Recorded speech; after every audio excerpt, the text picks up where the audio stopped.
ಪರಿಣಿತಿ ಪಡೆದ ಒಬ್ಬ ಯೋಗಿ ಎಷ್ಟೋ ವರ್ಷಗಳು ಅಭ್ಯಾಸ ಮಾಡಿ ಎಕ್ಸ್ಪರ್ಟ್ ಆಗಿರ್ತಾರೆ. ಅದು ಪ್ರಾಣಾಯಾಮ ಇರ್ಬೋದು, ಆಸನಗಳಿರ್ಬೋದು, ಏನು ಬೇಕಾದ್ರೂ ಇರ್ಬೋದು. ನಾವು ಒಬ್ಬ ಗುರು ಹತ್ರ ಹೋಗಿ ಸೇರಿಕೊಂಡಾಗ ಆ ಗುರು ಮಾಡಿ ತೋರಿಸೋ ವಿದ್ಯೆಗಳು ನಮಗೆ ಆಶ್ಚರ್ಯಕರ. ಏನಪ್ಪ ಹಿಂಗೆಲ್ಲ ಮಾಡ್ತಾರೆ, ಸೊಂಟವೇ ತಿರುಗಾಲ, ಸೊಂಟ ಬೊಗ್ಗಾಲ, ಹೊಟ್ಟೆ ಕೊಬ್ಬತ್ತೋಗಿದೆ, ಬೊಗ್ಗಕ್ಕಾಗಲಿಲ್ಲ, ಕೈಯನ್ನು ಕೆಳಗೆ ತಗೊಂಡೋಗಿ ಪಾದದ ಹತ್ರ ಇಡಕ್ಕಾಗಲಿಲ್ಲ.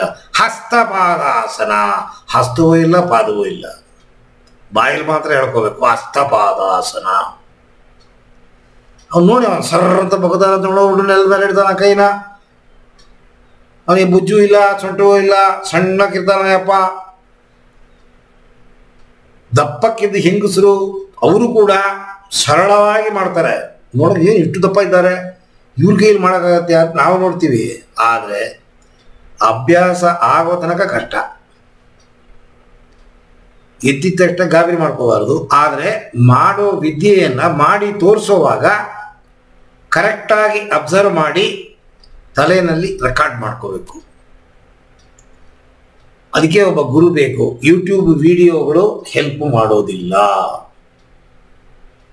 ನೀವು ಯೂಟ್ಯೂಬ್ ವಿಡಿಯೋ ಹಾಕೊಂಡು ನೀವು ಮಾಡಿ, ಏನ್ರಿ ನಾನು ಸರಿ ಮಾಡಿದ್ದೀನಾ, ಅದು ಮಾತಾಡಲ್ಲ ನಿಮ್ಮ ಹತ್ರ. ನಾವು ದೇವ್ರ ಹತ್ರ ಮಾತಾಡ್ತೀವಿ. ನೋಡು, ನಿಂಗೆ ಏನಾದರೂ ಕರುಣೆ ಇದೆಯಾ, ಇಷ್ಟೊಂದು ಗೋಳಿಕೋತಿಯಲ್ಲ, ನನ್ನ ಏನು ಪಾಪ ಮಾಡಿದೆ ಕರ್ಮ ಮಾಡಿದೆ, ನನ್ನ ಹತ್ರನೇ ಬಂದು ಇಟ್ಟು ಗೋಳಿಕೋತಿಯಲ್ಲ, ಮಾತಾಡಲ್ಲ. ಕಲ್ಲು, ಯೂಟ್ಯೂಬ್ ಎಲ್ಲ ಕಲ್ಲು. ಈವನ್ ನಾನು ನಿಮಗೆ ವಿಡಿಯೋ ಕಳಿಸಿದ್ರು ಕೂಡ ನೀವು ಸರಿಯಾಗಿ ಮಾಡ್ತೀರಿ ಇಲ್ಲ ಅಂತ ಕನ್ಫರ್ಮ್ ಮಾಡೋಕ್ಕೆ ಒಬ್ಬ ಬೇಕು. ಅದಕ್ಕೆ ನಾನು ನಿಮ್ಮನ್ನು ಮಾಡಿ ತೋರಿಸಿ ಅನ್ನೋವಾಗ ನೀವು ಬೇಸರವಿಲ್ಲದೆ ಆಗೋದಿಲ್ಲ ರೀ, ಮೊದಲನೇ ದಿವಸ ರೀ ಆಗೋದಿಲ್ಲ ರೀ, ಪ್ರಯತ್ನ ಮಾಡ್ತೀನಿ, ಇನ್ನೊಂದು ಸತಿ ಕೊಡಿ, ಇನ್ನೊಂದು ಆಪ್ಷನ್ ಕೊಡಿ, ಇನ್ನೊಂದು. ನೀವು ಕೇಳೋದೇ ಇಲ್ಲ. ನಾನು ಸುಮ್ಮನೆ ಇದ್ರೆ ಅದು ಸಾಕು ಅಂತೀರಾ, ಸರಿ ಅಂತೀರಾ. ಇನ್ನೊಂದು ಸತಿ ಮಾಡ್ತೀನಿ, ಇನ್ನೊಂದು ಸತಿ ಪ್ರಯತ್ನ ಮಾಡಲ್ಲ ನಾನು. ನಿಮ್ಮ ಬಾಯಿಂದ ಬರಬೇಕದು. ಪರವಾಗಿಲ್ಲ, ನೀವು ಮನೇಲಿ ಮಾಡ್ಕೊಡಿ, ನಾನು ವಿಡಿಯೋ ಕಳಿಸ್ತೀನಿ. ನನಗೇನು ಬಿಡುವು ಮಾಡ್ಕೋಬೇಕು ಹೇಳ್ಬಿಡ್ತೀನಿ, ನೀವು ನನ್ನ ಬಿಡಬಾರ್ದು. ಇಲ್ಲಿ ಮೊದಲನೇ ದಿವಸ ಭಯ ಇರುತ್ತೆ. ಎಲ್ಲರ ಗಾಳಿ ನಿಂತೋಗ್ಬಿಟ್ಟು ಪ್ರಾಣ ಹೊಟ್ಟೋದ್ರೆ ಅದು ಗೊತ್ತಿದ್ದು ಮಾಡ್ತೀವಿ, ಗೊತ್ತಿಲ್ಲದೆ ಮಾಡ್ತೀವಿ.